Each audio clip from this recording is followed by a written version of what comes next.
Il y a bien longtemps, il était un tailleur qui avait 3 fils et une seule chèvre.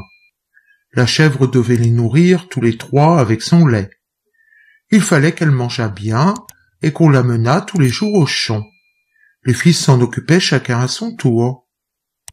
Un jour, l'aîné l'amena au cimetière où l'herbe était la plus belle, la laissa là à manger et à gambader. Le soir, quand le moment fut venu de rentrer à la maison, il demanda « Alors, chèvre, es-tu repu ?» La chèvre répondit « J'ai tant mangé que je ne peux plus avaler. »« Eh bien, viens à la maison, dit le garçon. » Il la prend par sa corde, la conduit à l'écurie et l'attache. « Alors, demanda le vieux tailleur, la chèvre a-t-elle assez mangé ?»« Oh, répondit le fils, elle a tant mangé qu'elle ne peut plus rien avaler. » Le père voulut s'en rendre compte par lui-même. Il alla à l'écurie, caressa la chère petite chèvre et demanda « Chèvre, es-tu repue ?» La chèvre répondit « De quoi devrais-je être repue ? Parmi les tombes, j'ai couru pour me nourrir, rien n'est trouvé. » « Qu'entends-je » s'écria le tailleur. Il rentra à la maison et dit au garçon « Ah, menteur, tu dis que la chèvre est repue et tu l'as laissée sans nourriture. » Et dans sa colère, il prend une canne et en bat son fils en le jetant dehors. Le lendemain, c'était au tour du second fils. Il chercha dans le jardin un coin où poussaient de belles herbes, et la chèvre s'en régala. Le soir, comme il voulait rentrer, il demanda « Chèvre, es-tu repue ?» La chèvre répondit « J'ai tant mangé que je ne peux plus avaler. » « Alors rentre à la maison, dit le garçon. » Il la tira vers la maison, l'attacha dans l'écurie. « Eh bien, demanda le vieux tailleur, la chèvre a-t-elle assez mangé ?»« Oh, répondit le fils, elle a tant mangé qu'elle ne peut plus rien avaler. » Le tailleur n'avait pas confiance. Il se rendit à l'écurie et demanda « Chèvre, es-tu repue ?» La chèvre répondit « De quoi devrais-je être repue ? Parmi les sillons, j'ai couru pour me nourrir, n'ai rien trouvé. »« L'impudent mécréant !» s'écria le tailleur. « Laisser sans nourriture un animal si doux !» Il rentre à la maison et, à coups d'aune, met le garçon à la porte. C'est maintenant au tour du troisième fils. Il veut bien faire les choses, recherche les taillis les plus touffus et y fait brouter la chèvre. Le soir, comme il veut rentrer, il demande à la chèvre « Chèvre, es-tu repue ?» La chèvre répondit « J'ai tant mangé que je ne peux plus avaler. »« Alors viens à la maison, dit le garçon. » Il la conduisit à l'écurie et l'attacha. « Eh bien, demanda le vieux tailleur, la chèvre a-t-elle assez mangé ?»« Oh, répondit le fils, elle a tant mangé qu'elle ne peut plus rien avaler. » Le tailleur ne le croit pas. Il sort et demande « Chèvre, es-tu repue ?» La méchante bête répondit « Pourquoi devrais-je être repue ? Parmi les sillons où j'ai couru pour me nourrir, n'ai rien trouvé. »« Ah, le vilain menteur !» s'écria le tailleur. « Ils sont aussi fourbes et oublieux du devoir l'un que l'autre. Vous ne me ferez pas plus longtemps tourner en bourrique. » Et de colère, hors de lui, il rentre à la maison, frappe le pauvre garçon avec l'aune, si fort qu'il le jette par la porte. Et voilà le vieux tailleur, seul avec sa chèvre.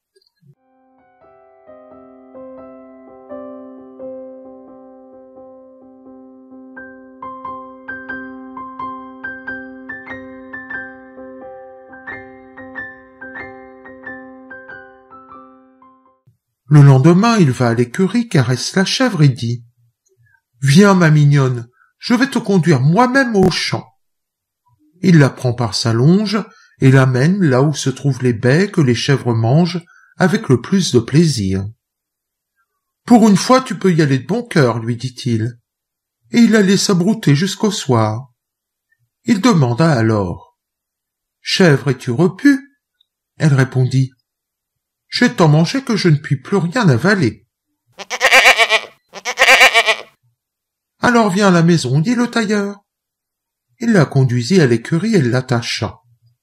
Avant de partir, il se retourna une dernière fois et dit « Alors, te voilà donc repu pour une fois !» Mais la chèvre ne fut pas meilleure avec lui qu'avec les autres. Elle s'écria « De quoi devrais-je être repu? Parmi les sillons où j'ai couru pour me nourrir, n'ai rien trouvé. » Quand le tailleur entendit cela, il en resta tout interdit, et vit bien qu'il avait chassé ses fils sans raison. « Attends voir, s'écria-t-il, misérable créature, ce serait trop peu de te chasser. Je vais te marquer de telle sorte que tu n'oseras plus te montrer devant d'honnêtes tailleurs. » En toute hâte, il rentre à la maison, prend son rasoir, savonne la tête de la chèvre, et la tond, aussi ras qu'une pomme. Et parce que l'aune eût été trop noble, il prend une cravache et lui en assène de tels coups qu'elle se sauve à toute allure. Quand le tailleur se retrouva si seul dans sa maison, il fut saisi d'une grande tristesse. Il aurait bien voulu que ses fils fussent de nouveau là, mais personne ne savait ce qu'ils étaient devenus.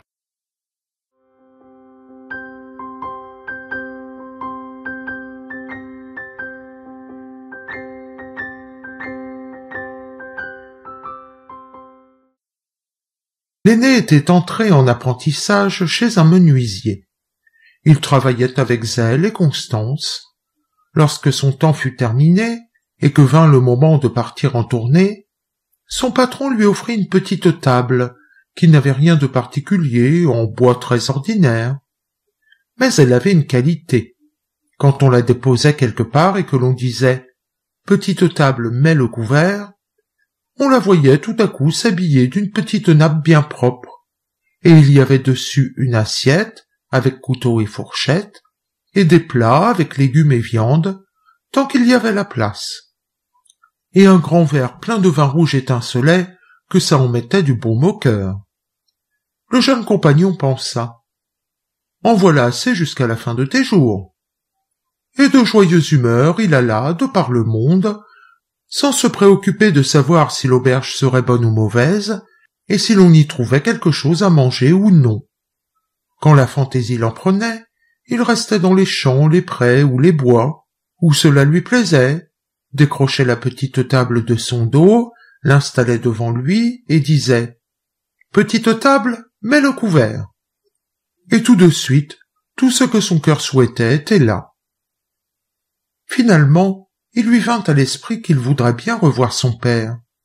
Sa colère avait dû s'apaiser, et avec la petite table mais le couvert, il l'accueillerait volontiers. Il arriva que, sur le chemin de la maison, il entra un soir dans une auberge pleine de monde.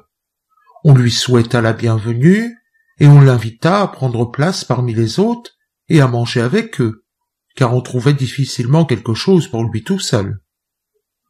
« Non, répondit le menuisier, je ne veux pas vous prendre le pain de la bouche, il vaut mieux que vous soyez mes hôtes à moi. » Ils rirent et crurent qu'il plaisantait. Mais lui, pendant ce temps, avait installé sa table de bois au milieu de la salle et il dit « Petite table, mets le couvert !» Instantanément, elle se mit à porter des mets si délicats que l'aubergiste n'aurait pas pu en fournir de pareils. Et le fumet en chatouillait agréablement les narines des clients. « Allez-y, chers amis, dit le menuisier. Et quand les hôtes virent que c'était sérieux, ils ne se le firent pas dire 2 fois. Ils approchèrent leurs chaises, sortirent leurs couteaux, et y allèrent de bon cœur. Ce qui les étonnait le plus, c'était que, lorsqu'un plat était vide, un autre, bien rempli, prenait aussitôt sa place. L'aubergiste, dans un coin, regardait la scène. Il ne savait que dire, mais il pensait « Voilà un cuisinier comme il m'en faudrait un !» Le menuisier et toute la compagnie festoyèrent gaiement jusque tard dans la nuit. Finalement, ils allèrent se coucher. Le jeune compagnon se mit également au lit et plaça sa table miraculeuse contre le mur. Mais des tas d'idées trottaient dans la tête de l'aubergiste. Il lui revint à l'esprit qu'il possédait dans un débarras une petite table qui ressemblait à celle du menuisier comme une sœur. Il la chercha en secret et en fit l'échange. Le lendemain matin, le jeune homme paya sa chambre, installa la petite table sur son dos, sans penser que ce n'était plus la bonne, et reprit son chemin. À midi, il arriva chez son père qui l'accueillit avec une grande joie. « Alors, mon cher fils, qu'as-tu appris ?» lui demanda-t-il. « Père, je suis devenu menuisier. »« C'est un bon métier, » rétorqua le vieux. « Mais que ramènes-tu de ton compagnonnage ?»« Père, le meilleur de ce que je ramène est une petite table. » Le père l'examina sur toutes ses faces et dit « Tu n'as pas fabriqué là un chef-d'œuvre, c'est une vieille et méchante petite table. »« Voir, c'est une table mystérieuse, magique, » répondit le fils. « Lorsque je l'installe et lui dis de mettre le couvert, les plus beaux plats s'y trouvent instantanément avec le vin qui met du baume au cœur. Tu n'as qu'à inviter tous tes parents et amis. Pour une fois, ils se délecteront et se régaleront, car la petite table les rassasiera tous. » Quand tout le monde fut assemblé, il installa la petite table au milieu de la pièce et dit « Petite table, mets le couvert. » Mais rien ne se produisit, et la table resta aussi vide que n'importe quelle table qui n'entend pas la parole humaine. Alors, le pauvre gars s'aperçut qu'on lui avait échangé sa table, et il eut honte de passer pour un menteur. Les parents se moquaient de lui, et il leur fallut repartir chez eux, affamés et assoiffés.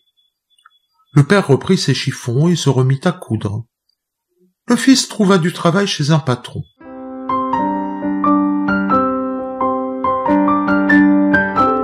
Le deuxième fils était arrivé chez un meunier, et il avait fait son apprentissage chez lui. Lorsque son temps fut passé, le patron lui dit « Puisque ta conduite a été bonne, je te fais cadeau d'un âne d'une espèce particulière. Il ne tire pas de voiture et ne porte pas de sac. »« À quoi peut-il bien servir dans ce cas ?» demanda le jeune compagnon. « Il crache de l'or, » répondit le meunier. « Si tu le places sur un drap et que tu dis « brique le brit », cette bonne bête crache des pièces d'or par devant et par derrière. »« Voilà une bonne chose, » dit le jeune homme.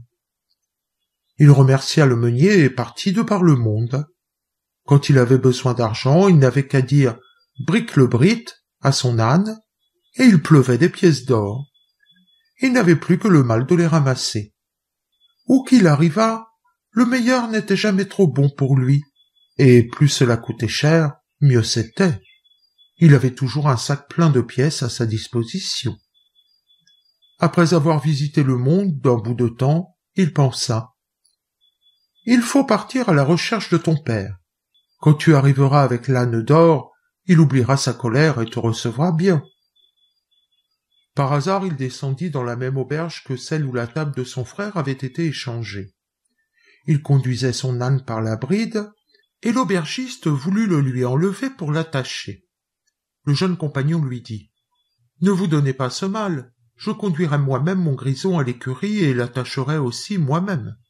Il faut que je sache où il est. » L'aubergiste trouva cela curieux et pensa que quelqu'un qui devait s'occuper soi-même de son âne ne ferait pas un bon client. Mais quand l'étranger prit dans sa poche 2 pièces d'or et lui dit d'acheter quelque chose de bon pour lui, il ouvrit de grands yeux, courut partout pour acheter le meilleur qu'il put trouver. Après le repas, l'hôte demanda ce qu'il devait. L'aubergiste voulait profiter de l'occasion et lui dit qu'il n'avait qu'à ajouter 2 autres pièces d'or à celles qu'il lui avait déjà données. Le jeune compagnon plongea sa main dans sa poche, mais il n'avait plus d'argent. « Attendez un instant, monsieur l'aubergiste, dit-il, je vais aller chercher de l'or. » Il emmena la nappe. L'aubergiste ne comprenait pas ce que cela signifiait. Curieux, il suivit son client, et quand il le vit verrouiller la porte de l'écurie, il regarda par un trou du mur. L'étranger avait étendu la nappe autour de l'âne et criait « Brique le brit !» Au même moment, l'animal se mit à cracher par devant et par derrière de l'or qui s'empilait régulièrement sur le sol. « Quelle fortune !» dit l'aubergiste. « Voici des ducats qui sont vite frappés. Un sac à sous comme cela, ce n'est pas inutile. » Le client paya son écho et alla se coucher. L'aubergiste, lui, se faufila pendant la nuit dans l'écurie, s'empara de l'âne à or et en mit un autre à la place. De grand matin, le compagnon prit la route avec un âne qu'il croyait être le sien. À midi, il arriva chez son père qui se réjouit en le voyant et l'accueillit volontiers. « Qu'es-tu devenu, mon fils ?» demanda le vieux. « Un meunier, cher père, » répondit-il. « Qu'as-tu ramené de ton compagnonnage ?»« Rien en dehors d'un âne. »« Des ânes, il y en a bien assez, dit le père. J'aurais préféré une bonne chèvre. »« Oui, répondit le fils, mais ce n'est pas un âne ordinaire, c'est un âne à or. Quand je dis bric-le-brit, la bonne bête vous crache un drap plein de pièces d'or. Appelle tous les parents, je vais en faire des gens riches. »« Voilà qui me plaît, dit le tailleur. Je n'aurai plus besoin de me faire de soucis avec mon aiguille. » Il s'enfuit lui-même à la recherche de ses parents qu'il ramena. Dès qu'ils furent rassemblés, le meunier les pria de faire place, étendit son drap et amena l'âne dans la chambre. « Maintenant faites attention, dit-il. » Et il cria « Bric-le-brit !» Mais ce ne fut pas des pièces d'or qui tombèrent, et il apparut que l'animal ne connaissait rien à cet art qui n'est pas donné à n'importe quel âne. Le pauvre meunier faisait triste figure. Il comprit qu'il avait été trompé et demanda pardon à ses parents qui s'en retournèrent chez eux, aussi pauvres qu'ils étaient venus. Il ne restait plus rien d'autre à faire pour le père que de reprendre son aiguille, et pour le fils de s'engager chez un meunier.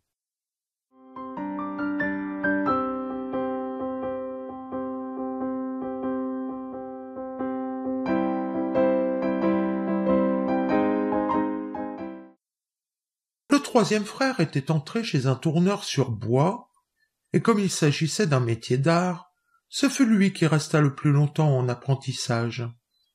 Ses frères lui firent savoir par une lettre comment tout avait mal tourné pour eux, et comment, au dernier moment, l'aubergiste les avait dépouillés de leurs cadeaux magiques. Lorsque le tourneur eut terminé ses études, son maître lui offrit, en récompense de sa bonne conduite, un sac, et dit « Il y a un bâton dedans. Je peux prendre le sac et il peut me rendre service, mais pourquoi ce bâton? Il ne fait que l'alourdir. » « Je vais te dire ceci, répondit le patron. Si quelqu'un t'a causé du tort, tu n'auras qu'à dire « Bâton hors du sac !» Aussitôt, le bâton sautera dehors parmi les gens, et il dansera sur leur dos une si joyeuse danse que pendant 8 jours, ils ne pourront plus faire un mouvement. Et il ne s'arrête pas avant que tu dises « Bâton dans le sac !» Le compagnon le remercia, mit le sac sur son dos, et quand quelqu'un s'approchait de trop près pour l'attaquer, il disait « Bâton hors du sac !» Aussitôt, le bâton surgissait et se secouait sur les dos, manteaux et pourpoints, jusqu'à ce que les malandrins en hurlassent de douleur. Et cela allait si vite que, avant que l'on s'en aperçût, son tour était déjà venu. Le jeune tourneur arriva un soir à l'auberge où l'on avait dupé ses frères. Il déposa son havresac devant lui, sur la table, et commença à parler de tout ce qu'il avait vu de remarquable dans le monde. « Oui, dit-il, on trouve bien une petite table mais le couvert, un âne à or et d'autres choses semblables. Ce sont de bonnes choses que je ne mésestime pas. Mais cela n'est rien à comparer au trésor que je me suis procuré et qui se trouve dans mon sac. » L'aubergiste dressa l'oreille. « Qu'est-ce que ça peut bien être, pensait-il. Le sac serait-il bourré de diamants? Il faudrait que je l'obtienne à bon marché, lui aussi. Jamais 203. » Lorsque le moment d'aller dormir fut arrivé, l'hôte s'étendit sur le banc et disposa son sac en guise d'oreiller. Quand l'aubergiste crut qu'il était plongé dans un profond sommeil, il s'approcha de lui, poussa et tira doucement, précautionneusement le sac pour essayer de le prendre et d'en mettre un autre à la place. Le tourneur s'attendait à cela depuis longtemps. Lorsque l'aubergiste voulut donner la dernière poussée, il cria « Bâton hors du sac !» Aussitôt, le bâton surgit, frotta les côtes de l'aubergiste à sa façon. L'aubergiste criait pitié. Mais plus fort il criait, plus vigoureusement le bâton lui tapait sur le dos, jusqu'à ce qu'il tombât sans souffle sur le sol. Alors le tourneur dit « Si tu ne me rends pas la petite table mais le couvert et l'âne à or, la danse recommencera. »« Oh non !» s'écria l'aubergiste d'une toute petite voix. « Je rendrai volontiers le tout, mais fais rentrer ton esprit frappeur dans son sac. » Le jeune compagnon dit alors « Je veux bien que la grâce passe avant le droit, mais garde-toi bien de refaire le mal. » Et il cria « Bâton dans le sac !» et il le laissa tranquille. Le tourneur partit le lendemain avec la petite table mais le couvert et l'âne à or vers la maison de son père. Le tailleur se réjouit lorsqu'il le revit et lui demanda à lui aussi ce qu'il avait appris chez les autres. « Cher père, répondit-il, je suis devenu tourneur sur bois. »« Un fameux métier, dit le père. Qu'as-tu ramené de ton compagnonnage ?»« Une pièce précieuse, cher père, répondit le fils, un bâton dans un sac. »« Quoi ?» s'écria le père. « Un bâton, ce n'était pas la peine, tu peux en cueillir à n'importe quel arbre. »« Mais pas un comme ça, cher père. Quand je dis bâton hors du sac, il en bondit et donne à celui qui m'a voulu du mal une fameuse danse jusqu'à ce qu'il tombe par terre et supplie qu'il s'arrête.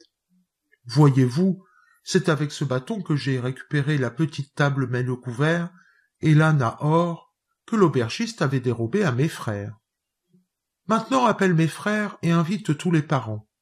Je veux qu'ils mangent et boivent, et je remplirai leurs poches d'or. » Le vieux tailleur ne croyait pas trop à cette histoire, mais il invita quand même ses parents.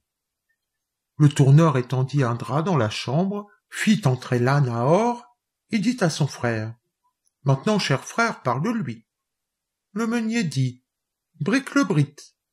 Et à l'instant, des pièces d'or tombèrent sur le drap, comme s'il en pleuvait à verse, et l'âne n'arrêta que lorsque tous en eurent tant qu'ils ne pouvaient plus en porter.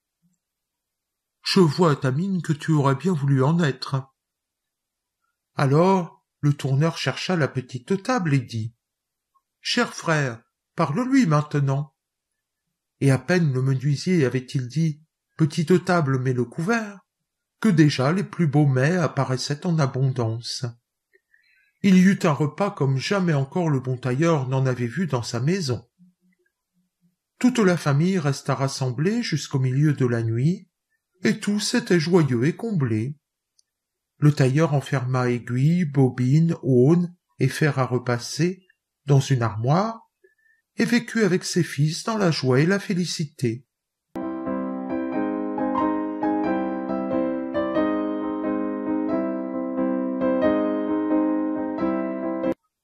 Et la chèvre, à cause de laquelle le tailleur jeta dehors ses 3 fils, qu'est-elle devenue? Ne supportant pas d'avoir la tête tondue, elle alla se cacher dans le terrier d'un renard. Lorsque celui-ci revint et aperçut 2 gros yeux briller au fond de son terrier, il prit peur et se sauva à toute allure. Dans sa fuite, il rencontra un ours. « Pourquoi as-tu l'air si affolé, frère renard ?» lui demanda celui-ci. « Que t'est-il donc arrivé ?»« Mon terrier est occupé par un épouvantable animal dont les yeux lancent des flammes, » expliqua le renard. « Nous allons le chasser !» s'exclama l'ours qui accompagna le renard jusqu'à son terrier. Mais lorsque l'ours aperçut les yeux de braise, à son tour il prit peur et s'enfuit, renonçant à chasser l'intrus. Dans sa fuite, il rencontra une abeille. « Pourquoi fais-tu cette tête, frère ours ?» lui demanda-t-elle. « Toi qui d'ordinaire es si joyeux. » Un épouvantable animal aux yeux de braise occupe le terrier du renard, et nous ne réussissons pas à l'en chasser, expliqua l'ours. L'abeille fut saisie de pitié. « Je ne suis qu'une pauvre et faible créature, à laquelle vous ne prêtez d'ordinaire guère attention, dit-elle. Mais peut-être pourrais-je vous aider ?» L'abeille entra dans le terrier du renard, se posa sur la tête de la chèvre, et la piqua si violemment que celle-ci sauta en l'air. Hurla la chèvre en décampant à toute allure. Elle courut si longtemps qu'encore aujourd'hui, nul ne sait jusqu'où elle est allée.